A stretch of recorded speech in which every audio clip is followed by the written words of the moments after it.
ഇന്നത്തെ എപ്പിസോഡിൽ 8ന്റെ പണി തന്നെ നവ്യ അനാമികയ്ക്കായിട്ട് സമ്മാനിക്കുന്നുണ്ട്. എന്താണ് ആ 8ന്റെ പണിയെന്ന് അറിയണ്ടേ? അനാമികയ്ക്ക് വേണ്ടി ഒരുപാട് കഷ്ടപ്പെട്ട് ജാനകി ഫുഡൊക്കെ തയ്യാറാക്കി വെക്കുന്നുണ്ട്.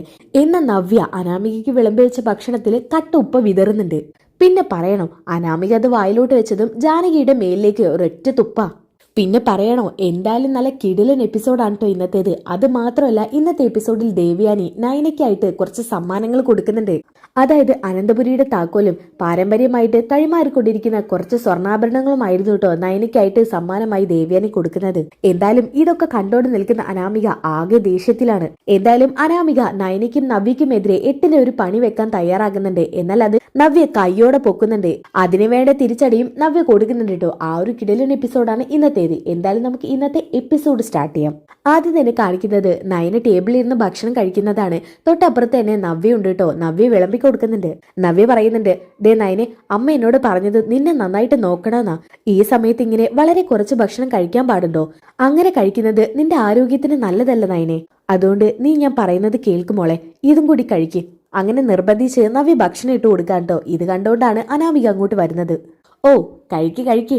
കുറെ നാളായല്ലോ ഇതുപോലുള്ള നല്ല ഭക്ഷണങ്ങളൊക്കെ കണ്ടിട്ട്. വീട്ടിൽ ഇങ്ങനെയുള്ള ഭക്ഷണമൊന്നും കാണില്ലെന്നറിയാം. അതുകൊണ്ട് ഇങ്ങനത്തെ ഭക്ഷണം കാണുമ്പോൾ ആർത്തി കൂടിയില്ലെങ്കിൽ അത്ഭുതമുള്ളൂ. ഇത് കേട്ടപ്പോ നവ്യക്ക് ദേഷ്യം വരുന്നുണ്ട് കേട്ടോ. അപ്പൊ നവ്യ പറയുന്നുണ്ട്, ഈ പറയുന്ന ആർത്തി ഞങ്ങൾക്കല്ല, നിനക്കാ. നീയാണ് ഏത് സമയം അനാവശ്യമായിട്ട് ഭക്ഷണം കഴിച്ചുകൊണ്ടിരിക്കുന്നത്. എന്നാൽ എന്ത് കഴിച്ചാലും നിന്റെ ശരീരത്തിൽ പിടിക്കത്തില്ലാത്തതുകൊണ്ട് ഒരു കുഴപ്പമില്ല. നിങ്ങളെ രണ്ടാളെയും പോലെ അത്ര ലോ ക്ലാസ് ടീമൊന്നുമല്ല എന്റെ വീട്ടുകാർ. എന്നെ നല്ല അന്തസ്സായിട്ട് ഇങ്ങോട്ട് കെട്ടിച്ചയച്ചത്. ഓ, ഒന്ന് മതിയാക്കി എന്റെ അനാമികയെ. ഏത് സമയം എന്തിനാ നിന്റെ അച്ഛൻ തന്ന 100 പവനെ കുറിച്ച് ഇങ്ങനെ എടുത്തിടുന്നത്? നിനക്ക് 100 പവൻ തന്നിട്ടുണ്ടെങ്കിലേ എന്റെ അച്ഛനും അമ്മയെ കൊണ്ട് ഞങ്ങൾക്ക് കഴിയുന്നതൊക്കെ തന്നിട്ടുണ്ട്. ഇത്ര വലിയ കോടീശ്വരനായിട്ട് നിന്റെ അച്ഛന് 100 പവനെ തരാൻ കഴിഞ്ഞുള്ളൂ. ഇത് കേട്ടപ്പോ നയന പറയുന്നുണ്ട്, ചേച്ചി ഒന്നും മിണ്ടാതിരിക്കേ. എന്താ നയനെ ഇങ്ങനെയൊക്കെ പറയുമ്പോ തിരിച്ചും പറയണ്ടേ? അല്ല, ഞാൻ അറിയാൻ പാടില്ല ചോദിക്കുക.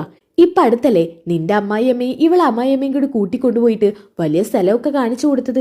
അവിടെ ഏതാണ്ട് ദിവസങ്ങൾ കൊണ്ട് ഇവൾക്ക് വലിയ കൊട്ടാരം പണിത് കൊടുക്കുന്നൊക്കെ പറഞ്ഞു കേട്ടല്ലോ. ഇപ്പൊ അതിനെ കുറിച്ചൊന്നും പറഞ്ഞു കേൾക്കാനില്ല. അത് മാത്രമല്ല നയനെ, ഇവൾക്കും അനിക്കുമായിട്ട് ഒരു കാറ് വാങ്ങിച്ചു കൊടുത്ത് ഓർക്കുന്നില്ലേ? അത് അന്ന് കണ്ടതാ ഞാനൊക്കെ. ഇന്ന് വരെ പിന്നെ അനി അത് ഇങ്ങോട്ട് എടുത്തു കൊണ്ടുവന്നിട്ടില്ല. എനിക്ക് തോന്നുന്നതേ ഇവളുടെ വീട്ടുകാർ ഇവളും കൂടി ചേർന്ന് എന്തൊക്കെയോ ഉടായ്പ നടത്തുന്നെന്നാ. ഇതൊക്കെ സത്യമാണല്ലോ. അതുകൊണ്ട് തന്നെ അനാമിക ആകെ ഒന്ന് അപ്സെറ്റ് ആവട്ടോ. എന്നിട്ട് പറയുന്നുണ്ട്, ദേ നിങ്ങൾ അനാവശ്യം പറഞ്ഞാലുണ്ടല്ലോ. ഇപ്പം എന്റെ അച്ഛനോട് ഒരു സ്ഥലം എടുക്കണ്ടെന്നും അവിടെ വീട് എടുക്കണ്ടെന്നും അനിയുടെ അമ്മയാ പറഞ്ഞത്. പിന്നെ കാറിന്റെ കാര്യം, അനിക്ക് ആ കാറിനോട് ഒട്ടും താല്പര്യമില്ല. അതുകൊണ്ട് ആ കാർ എടുക്കാത്തത്. അതെന്റെ വീട്ടിൽ തന്നെ ഉണ്ട്. അതിനെക്കുറിച്ച് നിങ്ങൾ ഇനി കൂടുതലൊന്നും പറയണ്ട. ഓ, ഞങ്ങളൊന്നും പറയുന്നില്ലേ? ഇതൊന്നും സത്യമല്ലെന്ന് ഞങ്ങൾക്ക് നന്നായിട്ട് അറിയാം അല്ലേ നയനെ? ചേച്ചി വേണ്ട ചേച്ചി. അനാമികെ, നീ എന്തിനാ ആവശ്യമില്ലാതെ ഞങ്ങളോട് വഴക്കിന് വരുന്നത്? ഞങ്ങൾ ഞങ്ങളുടെ പാട് നോക്കി നടന്നോളാം. നീ വെറുതെ ഞങ്ങളോട് മിണ്ടാനും വഴക്കിടാനും വരണ്ട. വഴക്കിടാൻ ഒഴിച്ച് നിനക്ക് എന്താവശ്യം വേണമെങ്കിലും ഞങ്ങളോട് പറയാം. ഇപ്പൊ തൽക്കാലം നിങ്ങൾ ആവശ്യമൊന്നുമില്ല. നിങ്ങൾ എന്റെ കൺമുമ്പിൽ ഒന്ന് കാണാതിരുന്നാ മതി. അത്രയ്ക്കേ ഉള്ളൂ എനിക്ക്. ഇതും പറഞ്ഞ് അനാമിക അവിടെ നിന്ന് ദേഷ്യം പിടിച്ചു പോവാണ്. അപ്പൊ നയന പറയുന്നുണ്ട്, എന്തിനാ ചേച്ചി അവളെ വെറുതെ ചൊടിപ്പിക്കുന്നത്? പിന്നെ അവൾ ഇങ്ങനെ കുത്തി നോവിക്കുന്ന വർത്തമാനങ്ങൾ പറയുന്നത് കേട്ടോണ്ട് നിൽക്കണോ? നമ്മുടെ വീട്ടിലെ അവസ്ഥ നമുക്കറിയാലോ. അച്ഛനെ കൊണ്ട് കഴിയുന്ന രീതിയിലൊക്കെ നമുക്ക് നല്ല ഭക്ഷണങ്ങൾ തന്നിട്ടുള്ളതാ. അപ്പൊ പിന്നെ അവൾ എന്ത് പറഞ്ഞാലും നമ്മൾ അത് മൈൻഡ് ചെയ്യണ്ട. എന്നാലും നയനെ, എനിക്ക് നിന്നെ പോലെ ചിന്തിക്കാൻ പറ്റുന്നില്ല. എന്നാലും ഞാൻ മാക്സിമം നോക്കാം അവളോട് വഴക്കുണ്ടാക്കാതിരിക്കാൻ. ഓക്കെ, ഇനി അതൊക്കെ കാണിക്കുന്നത് എല്ലാവരും ഡൈനിങ് ഹാളിൽ ഒത്തുകൂടിയതാണ് കേട്ടോ. ആ സമയത്ത് ദേവ്യാനിയുടെ കയ്യില് സ്വർണ്ണാഭരണങ്ങളും അനന്തപുരിയുടെ കീയൊക്കെ കാണുന്നുണ്ട് കേട്ടോ. ഇത് കണ്ടപ്പോ തന്നെ അനാമികയ്ക്ക് വലിയ സന്തോഷാവാണ്. അതായത് ദേവ്യാനിക്ക് നയനെ ഇഷ്ടമല്ലല്ലോ. ഈ പറഞ്ഞ നവ്യ ഒട്ടും തന്നെ ആവില്ല. അപ്പൊ പിന്നെ അതൊക്കെ എനിക്ക് തന്നെയെന്ന് അനാമിക സ്വയം മനസ്സിലിങ്ങനെ വിചാരിച്ചു കൂട്ടുകയാണ്. എന്തായാലും അനാമിക ജാനകിയോട് ചോദിക്കുന്നുണ്ട്, അമ്മേ, വല്യമ്മയുടെ കയ്യില് അനന്തപുരിയുടെ കീയല്ലേ ഇരിക്കുന്നത്? പിന്നെ പാരമ്പര്യമായിട്ട് ഇവിടെയുള്ളവർ കൈമാറി വരുന്ന സ്വർണവും. അതേ മോളെ, ഏട്ടത്തിയുടെ മനസ്സിൽ എന്തോ ലക്ഷ്യമുണ്ട്. എനിക്ക് തോന്നുന്നു അത് ചിലപ്പോൾ മോൾക്ക് തരാനായിരിക്കുമെന്നാ. ഇവിടെ ഇപ്പൊ ഏട്ടത്തിക്ക് ഒരുപാട് ഇഷ്ടം മോളെയല്ലേ. ഏട്ടത്തിയുടെ കയ്യിൽ ഏൽപ്പിച്ചിരിക്കുന്ന ഭരണം അത് മോൾക്ക് കൈമാറാൻ പോവാന്ന് എനിക്ക് തോന്നുന്നത്. എന്തായാലും ഇന്ന് നല്ല സന്തോഷമുള്ള ദിവസമാവട്ടെ. അതെ അമ്മേ, അത് തന്നെ എന്റെ ആഗ്രഹം. അവൾമാരുടെ മുന്നിൽ വെച്ചൊക്കെ ഇത് കിട്ടുന്നത് ഒരു അന്തസ് തന്നെയാ.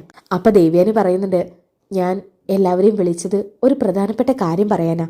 അത് കണ്ടപ്പോ മുത്തശ്ശൻ ചോദിക്കുന്നുണ്ട്, അല്ല നിനക്ക് എന്തെങ്കിലും കാര്യമായിട്ട് പറയാനുണ്ടോ? അതെ അച്ഛാ, അതിനെ ഞാൻ എല്ലാവരെയും വിളിപ്പിച്ചത്. ഇത്രയും കാലമായിട്ട് എന്റെ കയ്യിലിരുന്ന കുറച്ച് സാധനങ്ങൾ അതിന് അർഹതപ്പെട്ട ഒരാളെ ഏൽപ്പിക്കണം എന്ന് എനിക്ക് തോന്നി. അപ്പൊ ജയൻ ചോദിക്കുന്നുണ്ട്, അല്ല, അതാരാ അങ്ങനെ അർഹതപ്പെട്ട ആൾ? കാരണം എല്ലാവരുടെ മനസ്സിലും ഒരു ഭയമുണ്ട്, അത് നേരെ കൊണ്ടുപോയിട്ട് അനാമികയ്ക്ക് കൊടുക്കുമെന്ന്. അപ്പൊ ദേവേനി പറയുന്നുണ്ട്, അതൊക്കെ ഞാൻ പറയാം. ഇതും പറഞ്ഞ് ദേവേനി അനന്തപുരിയുടെ താക്കോല് കയ്യിലെടുക്കുന്നുണ്ട്, മറു കയ്യില് കുറച്ച് സ്വർണ്ണാഭരണങ്ങളും എടുക്കുന്നുണ്ട്. എന്നിട്ട് പറയുന്നുണ്ട്, ഇത് രണ്ടും ഞാൻ എന്റെ അടുത്ത മരുമകൾക്ക് കൊടുക്കാൻ പോവുക. ഞാൻ എന്റെ മരുമകളായിട്ട് അംഗീകരിച്ച കുട്ടിക്ക്. ഇത് കേട്ടപ്പോ അനാമിക ഇങ്ങനെ മനസ്സിൽ കരുതുന്നുണ്ട്, ഹോ, അപ്പൊ ഞാൻ തന്നെയാണെന്ന് ഉറപ്പാ. നിനക്ക് രാജയോഗം ആണടി അനാമികയെ, നിന്റെ തലവര തെളിയാൻ പോകുന്നടി. ഇത് പറഞ്ഞുകൊണ്ടിരിക്കുമ്പോ ജാനകി പറയുന്നുണ്ട്, മോളെ, ഇത് നിനക്ക് തന്നെയാ, ഉറപ്പാ. ആ കാര്യത്തിൽ ഇനി ഒട്ടും സംശയം വേണ്ട. എന്തായാലും ദേവ്യാനി അത് കൊടുക്കാൻ പോവാണ് കേട്ടോ. ആ സമയത്ത് ദേവ്യാനി നോക്കുന്നത് ആദ്യം അനാമികയാണ്. അനാമികയെ നോക്കുന്ന കണ്ടപ്പോ തന്നെ അനാമികയ്ക്ക് ഒരുപാട് സന്തോഷാവാട്ടോ. ഇതൊക്കെ കണ്ടിട്ട് ബാക്കിയുള്ളവർക്ക് ആകെ വിഷമാകുന്നുണ്ട്. ജലജയ്ക്കും അതൊന്നും അത്ര ഇഷ്ടാവുന്നില്ല കേട്ടോ. അപ്പൊ ജയൻ പറയുന്നുണ്ട്, ദേവേനി, നീ എന്താ ഈ കാണിക്കുന്നത്? നിന്റെ മരുമകളല്ലേ സ്വന്തം മരുമകള്, അപ്പൊ പിന്നെ അത് മറ്റുള്ളവർക്ക് കൈമാറണോ? ജയേട്ടാ, അതിന് ഞാൻ ഇവിടെ ആർക്കും ഒന്നും കൊടുത്തില്ലല്ലോ. കൊടുത്തു കഴിഞ്ഞിട്ട് നിങ്ങളുടെ അഭിപ്രായമൊക്കെ പറഞ്ഞാൽ മതി. ഇപ്പൊ നിങ്ങൾ പറയുന്നൊന്നും എനിക്ക് കേൾക്കണ്ട. അപ്പൊ മുത്തശ്ശൻ പറയുന്നുണ്ട്, ജയ, അവൾക്ക് ഇഷ്ടമുള്ളവർക്ക് കൊടുക്കട്ടെ, ഇനി അതിന്റെ പേരിൽ ഒരു സംസാരം വേണ്ട.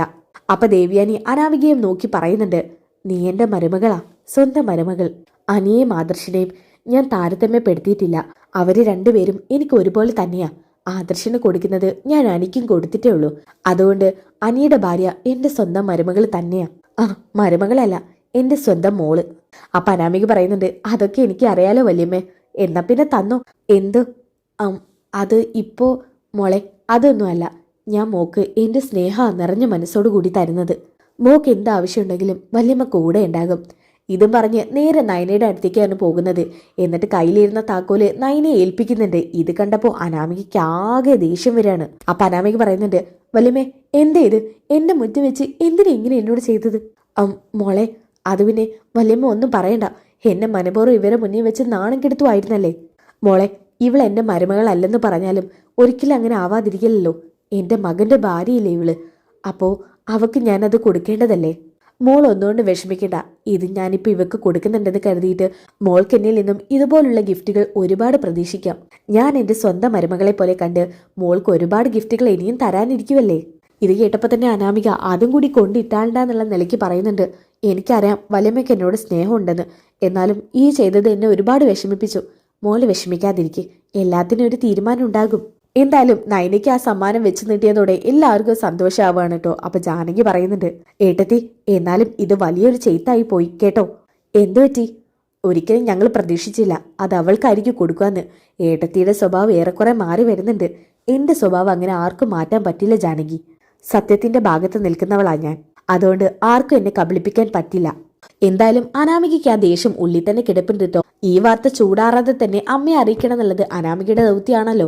അതുകൊണ്ട് തന്നെ അനാമിക ആ ദൗത്യം പൂർത്തീകരിക്കാൻ രേവതിക്ക് വിളിക്കുന്നുണ്ട്. അപ്പൊ തന്നെ രേവതി ഫോൺ എടുക്കാൻ കേട്ടോ. അപ്പൊ അനാമിക പറയുന്നുണ്ട്, അമ്മേ, ഈ വീടിന്റെ താക്കോലും പോയി. ഇനിയിപ്പൊ എന്താ വേണ്ടത്? എന്തു പറ്റി മോളെ? അമ്മേ, ഇന്ന് വല്യമ്മ ഈ വീടിന്റെ താക്കോലും പാരമ്പര്യമായിട്ട് കൈമാറിക്കൊണ്ടിരുന്ന ഞാൻ കണ്ണുവെച്ച ആ സ്വർണവും അത് അവക്ക് കൊടുത്തു, ആ നയനിക്ക്.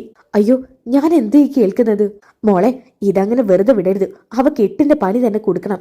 ആ സ്വർണ്ണാഭരണങ്ങൾ അത് നമുക്ക് തന്നെ കിട്ടണം. അതൊരിക്കലും അവൾ അങ്ങനെ ദൂർത്തടിക്കണ്ട. അതെ അമ്മേ, അതിനൊരു വഴി എന്തെങ്കിലും കണ്ടെത്തണം.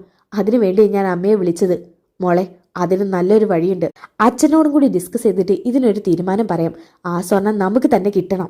എന്നാൽ രേവതി ഈ പറയുന്നതും അനാമിക തിരിച്ചു പറയുന്നതൊക്കെ നവ്യ നല്ല വ്യക്തമായിട്ട് കേൾക്കുന്നുണ്ട് കേട്ടോ. അപ്പൊ തന്നെ നവ്യ കരുതുന്നുണ്ട്, ഇവക്ക് 8ന്റെ ഒരു പണി കൊടുത്തേ മതിയാവൂ, എന്നാൽ ഇവളൊക്കെ പാഠം പഠിക്കൂ.